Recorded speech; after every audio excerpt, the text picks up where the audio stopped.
Racism against Indians is out of control. I think this is the most racism that I've seen in my life that's happening across the world. I've lived in a small city called Adelaide in Australia for most of my life, and when I was growing up, there were barely any other Indians, and it was pretty racist, but definitely a lot more racism that's happening right now. I'm going to react to this video by the Tabernacle called Racism Against Indians is Out of Control on social media. This is insane. It is insane. I went on a date with an Indian man and it was the worst experience of my life. You won't believe who he invited on our date. So this happened while I was living and dating in New York City. Matched with this cute Indian guy on Tinder, very smart, successful, and on a few dates. And in the beginning, he was very upfront and straightforward with me, and he told me that he was best friends with one of his exes. That experience left such a bad taste in my mouth that I actually stayed away from dating Indian men after that. Let me know what you guys think. Like, is this normal? Did I overreact? Just the comments itself, it's pretty standard. I mean, if you go on TikTok, if you go on Instagram Reels, just have a look at the comments. Anything to do with Indians, just have a look at the comments. It's either saying things like do not redeem in relation to all the scam calls, the scam prank calls, but it is insane. And the fact that even this TikTok, the fact that she's generalizing a whole race just based on the experience of one person, it's pretty unreal. So India is a country with 1,450,000,000 people.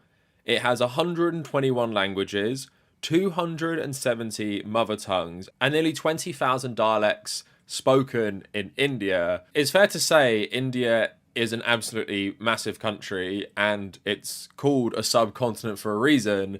It is far bigger than most countries, it's far more diverse than most countries, but for a lot of us Westerners, we think of an Indian as just a very certain type of person. When, especially white people, when they are racist towards Indians, they don't look at caste, they don't look at what, religion you are, they don't look at, or maybe religion to an extent, if they know your name or anything, but they don't look at caste, they don't look at, where in India you're from. As long as you're brown, as long as you fit into the category of brown dude, you're just an Indian. Whether you're Pakistani, Sri Lankan, Bangladeshi, whatever caste you are, whatever religion you are, whichever part of India you're from, we're all one when it comes to racism. Like it's not like one type of Indian is more targeted by white people. Recently, something that's contributed to this, especially in Canada, is there's been a pretty big surge in Indian migration to Canada. And India is, of course, a very populated country, but it also has a good education system, and a lot of people speak English. So for the Canadian immigration system, they fit the bill, especially if they want to go study in Canada for university. Canadians have not reacted kindly to this, which is so hilarious because Canada is a settler colony. It's built on stolen land. Now you have a bunch of white settlers complaining about immigration. And as you're going to see, a lot of their problems aren't around like economic issues or having a system that's not designed to handle a certain number of problems. A lot of it is purely down to like what they perceive as cultural reasons, including people like not speaking English, which again is very funny considering in Canada a lot of people don't speak great English anyway. I've never understood that, honestly, as someone who's my parents were migrants. What is the problem? Like, if you go to India, I mean, I love India, it's a beautiful country, but you can see why so many people want to leave. They want to lead a better life with better healthcare, better infrastructure, just a better life for their family in general. I'm not saying India isn't a place like that, but it is, if you're a family, I mean, you want good quality healthcare. You want, to live where there's good education and a whole range of different things. And for people wanting to study abroad, especially if you're in Canada, I mean, it happens in Australia as well. I never understood people taking offense to that, because why not give them the same chance that you did? So when I say anti-Indian racism has been normalized, we only need to look to the hell site that is Twitter to see this in action, where people will just say the most racist shit to Indians and not even trying to hide it. So there's this guy called Ishan Sharma, who is an Indian social media creator, right? So he made a post about tipping in America and how much of a joke it is, right? We could make a whole video about that. But anyway, It's fair to say a lot of people got pretty sensitive about him complaining about tipping in New York. Here are loads of comments that, as you will see, have loads of likes. Someone saying, when I visit India, I will spurn local custom and wash my hands. Indians never tip, just like blacks. You are the reason why the globe is becoming racist against Indians. Stop being cheap. This is insane. As an Australian Indian, when I first went to America, the tipping culture is so stupid. I don't understand it. There's no tipping here in Australia. Some places are starting to bring it in, but there's been strong backlash because we have a minimum wage. We pay our workers properly, and it's insane that these people, like Dr. Ted, they don't question why they even have tips in the first place. Instead of they would rather just attack Indians for questioning the whole tipping system. It's not just an Indian thing. Anyone that's not from America going to America for the first time is so confused at why we have to tip in the first place. Like, you have good food, you pay a lot, and you still have to tip on top of that. Like, why can't you just pay your workers properly? It's that easy. Tipping, it doesn't have to be mandatory. It doesn't have to be a thing. I don't understand tipping, and I hate it. I hate the whole concept of tipping. It should not be a thing in the first place. It should be a bonus. If someone has a good job and you want to, give them a little bit more, I think that's fine. But mandatory tipping that should be a crime. Just for someone to make a living, that they don't get paid minimum wage, that's a problem. Snippet of the comments you'll see, but here's the worst one, and it happened to another high-profile YouTuber. So Mutahar, Some Ordinary Gamers, he wrote this earlier this year, right? And he quit Twitter because of the constant racism he got. He says, the Gordon Ramsay State Restaurant at Vegas is the most unseasoned dog shit on a plate. Fuck this fraud and all of us for gassing this up. I'm beyond disappointed. Anytime this Brit yells about salt on his show, I'm going to remember today. So just the guy talking about Gordon Ramsay's restaurant being bad. I've actually watched recently, for some strange reason, there's a British guy who's been reviewing like Gordon Ramsay restaurants, and he says all of them are shit, right? British guy, white British guy. You can guess that most of the comments that he gets are just agreeing with him.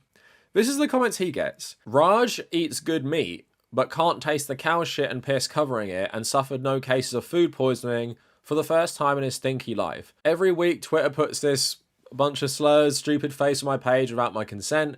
Every time I see this obese, filthy Indian on the timeline, he's swearing 27 times in a sentence, and I can only imagine him saying it with an Indian accent, which makes it more funny than embarrassing. He's mad they didn't poop on his plate. He found out the chef washes his hands. You're supposed to taste the steak.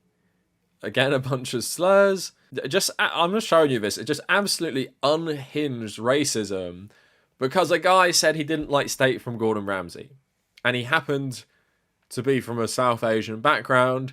So therefore, everyone was racist to him for this tweet.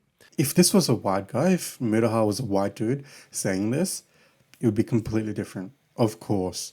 And I'd be curious to see how many of these people having a go at him are Indian themselves or brown themselves.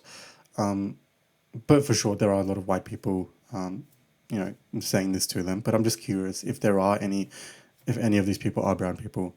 But if this was a white dude, if Murtaha was a white guy, this would be completely normal. No one would be fucking having an outrage over this shit.